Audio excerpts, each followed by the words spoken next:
In case you're wondering, that's Murphy saying hi. I'm rubbing his ear, and he loves that, and he's moaning and panting and all kind of good stuff. Anyway, he just wanted to say hi. Maybe that's the one of the best things to cheer someone one up on a rough day or a weekend or whatever, is to have a moaning dog in his lap who just, well, he's not in my lap, his head's in my lap. He's a big dog, about 65 pounds, so, but he just loves the ear rubs. Oh, there we go. Yep, time to shake it out. I know. You gonna let me talk for a little bit? Okay, thank you, buddy. Hey, this is D, and welcome to Uneven. How you doing?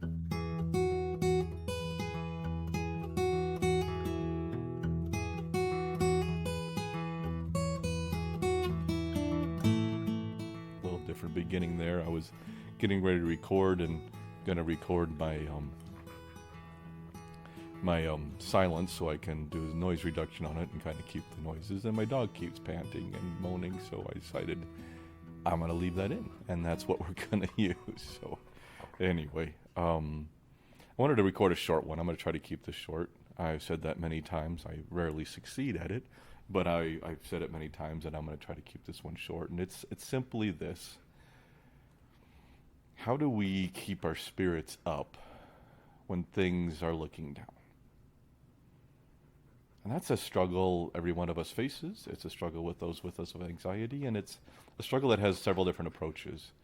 As we've known, as you know, and maybe before on this podcast, I try to focus on a balance in life, and a balance of two approaches. One is,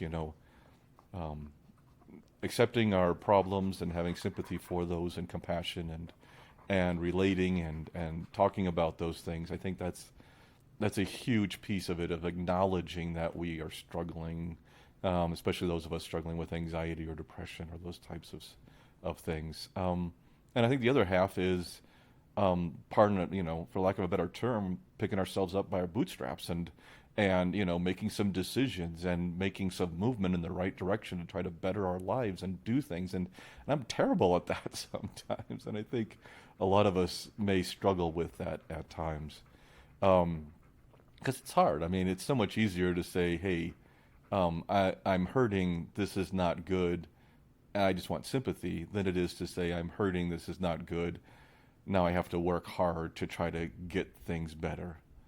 And I'm not one to pick one or the other. I think both are needed. I think we need to be understood. We need to be allowed to grieve. We need to be allowed to feel, allowed to have those darker times and emotions, and sometimes it's okay to just be down for a while, and we don't have to always fight that.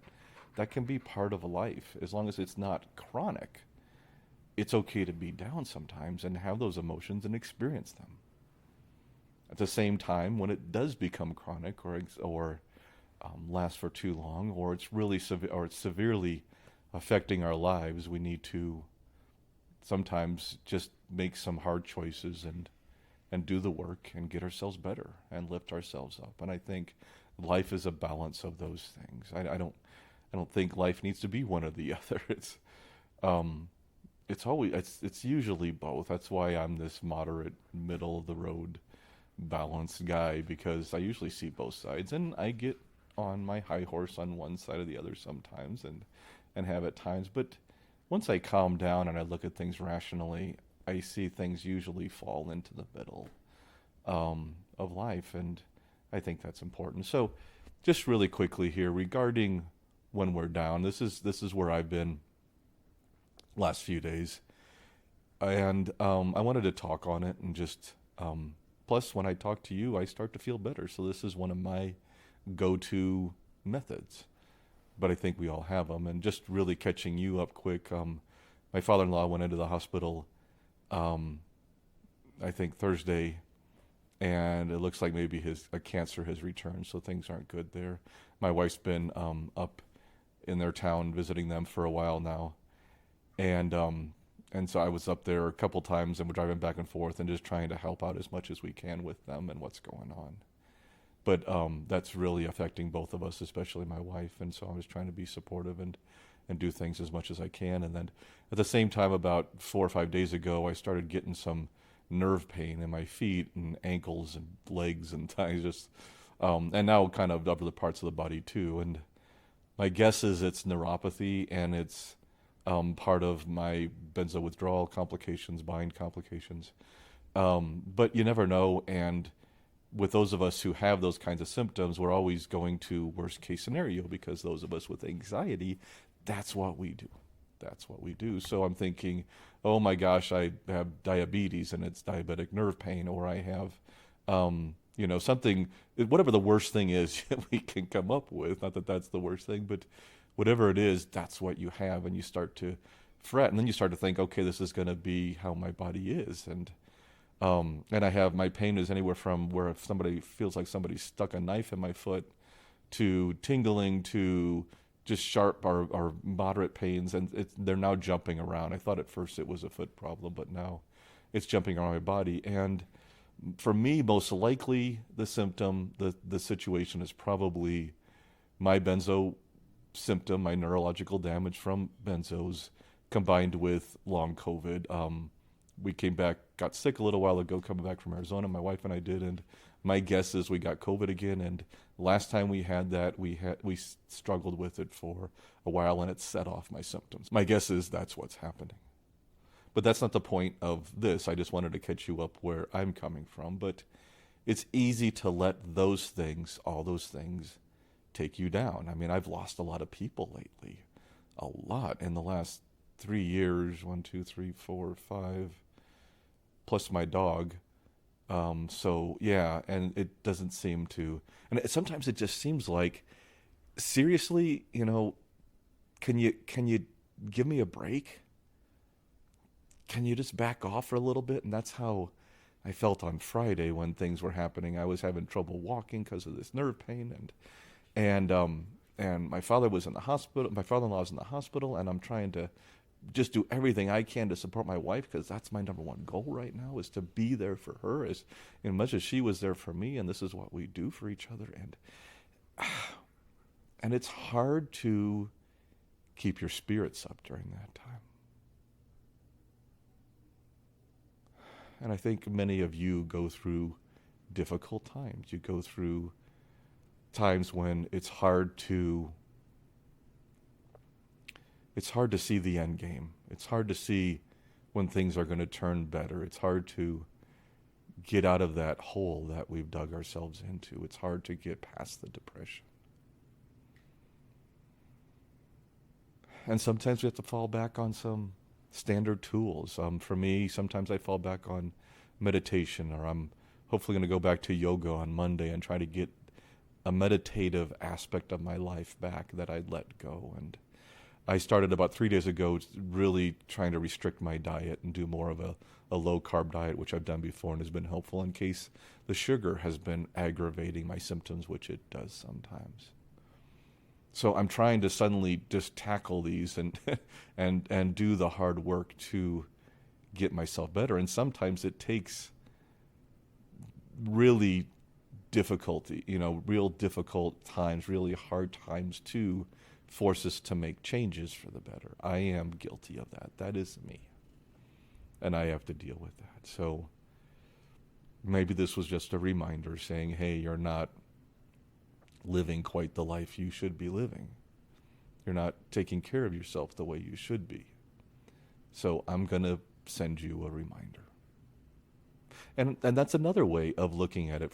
Sometimes for me, I have some faith. Like I said before, I'm not a devoutly religious person in any way, shape, or form, but I have faith in what I think is a higher being. It's my own thing, and I take comfort in that, and I sometimes pray. I don't do it often, and I sometimes, feel at things that there's a message in this. Like when I was coming off benzodiazepines, why am I one of those people that has really long, protracted symptoms that have carried on for years?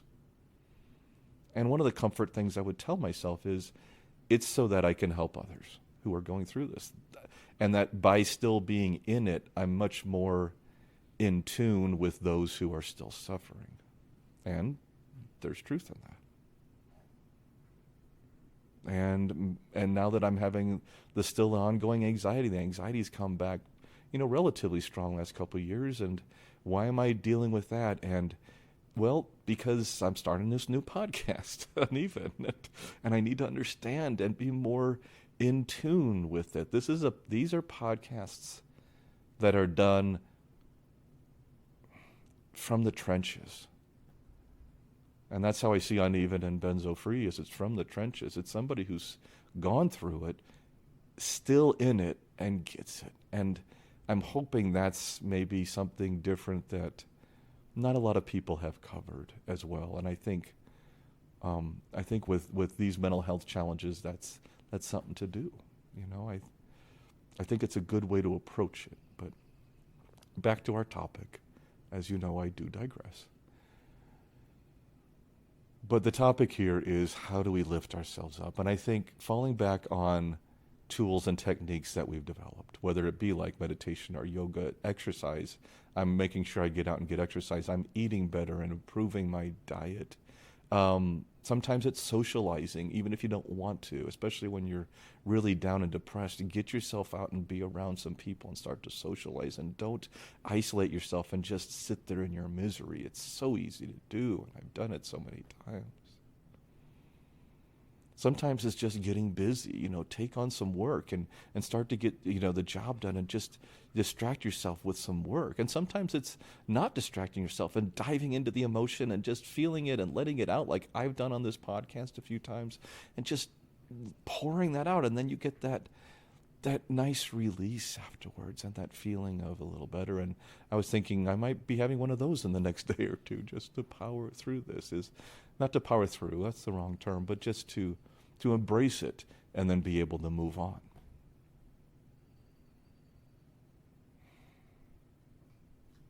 Or you just let your dog pant on your leg and moan as you rub his ears, and you stare at him right now, sitting there looking at me with this big grin on his face. Murphy has this grin that when he's looking at you and panting, he looks like he's smiling. He has that kind of a face, and it lifts my spirits a little bit. And having Murphy around, especially when my wife, unavailable right now for a while, taking care of her parents, that's the main thing. And that's where, this nerve pain is kind of freaking me out. Is it the sign of something worse? This is not comfortable. I don't want to have this, but I'm working past it, and I've had all kinds of different things from my experience with benzos, but this is not about me right now. This is the time to be strong. And that's what I'm really trying to do, is do everything I can. Yesterday I was taking care of the lawn most of the day and doing projects around the house. Today I'm going to clean up the house and do other things, just whatever I can. Yesterday I went up and helped them move sofas up at her parents' house to help them get things set up for her dad, and back here. And sometimes you have to put things aside and take care of the problem. And sometimes that's a way of dealing too. Right now, this is not about me. This is my wife's father. This is about her and him and her mom and her family. And I need to be there for them. That's important. I need to be there for them and be reliable. So my conditions right now, as long as I can work through them, are not important right now. And sometimes we have to compartmentalize. Doesn't mean we push our emotions away and keep them locked up forever. We got to have those times when we can deal with them. And maybe I'll deal with it on my own here with nobody around, and that's not always that bad. Murphy will be around. He'll give me a hug. But that's okay. We have to do different things to get through dark times. And I know for many of you, these are probably some dark times. That may be what brought you to this podcast. But we adapt. We fall back on some tools. We find ways of just easing things. Just not too long ago, I did a breathing thing on this podcast of just taking a deep breath out, taking a deep breath in and letting it out and almost moaning as I do. And I did that this morning again, and that helped before I got up. It just kind of let some of that pressure off. It was like the pressure release on a pressure cooker, on an Instapot, which is when you finally turn the knob and it just releases and it lets some of that pressure out.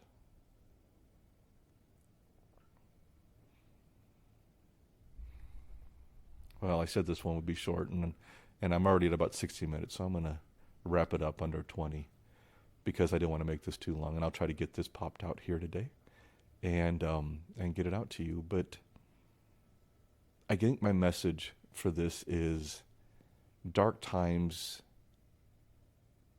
aren't always all bad, and you need to make the most of them and do your best to get through them as you can. If it's a dark time, or if you have something emotional happening and you need to process your emotions, you need to release them, let them out. Let them out and feel that. But when those dark periods become chronic and seem to stick with you too long, it's important to find ways to lift yourself out. Socializing, maybe some therapy, talking to friends, talking to a good friend. Turn on some comedies on TV, or listen to comedy on the radio or something that helps break that cycle of the downness, the downness of it, the darkness of it.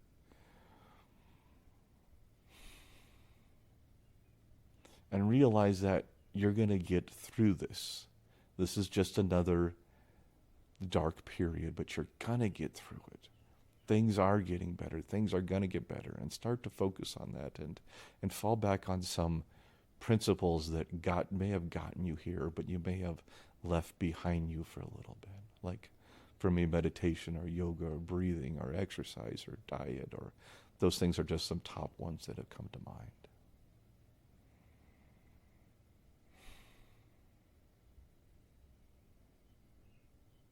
Everything in life is temporary. Everything.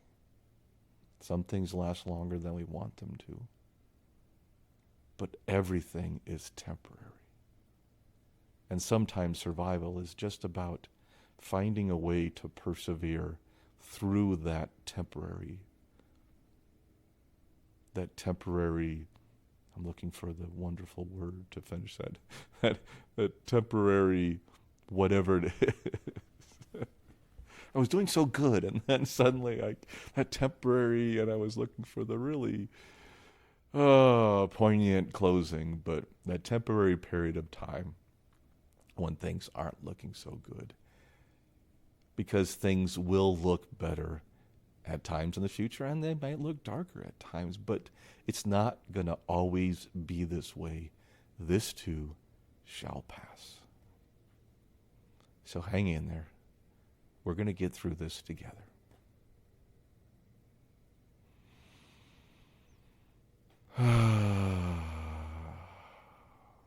That felt good. I love you all. Talk to you soon. Bye. Hey, this is Dee. Thank you so much for stopping by and checking out our podcast. I do need to remind everyone that this podcast is for informational purposes only and should never be considered medical, psychological, or professional health advice of any kind. If you or someone you know is dealing with significant mental health issues, please seek professional help. Resources can be found in our show notes and on our website at unevenpodcast.com. Take care of yourself, and I'll catch you on the flip side.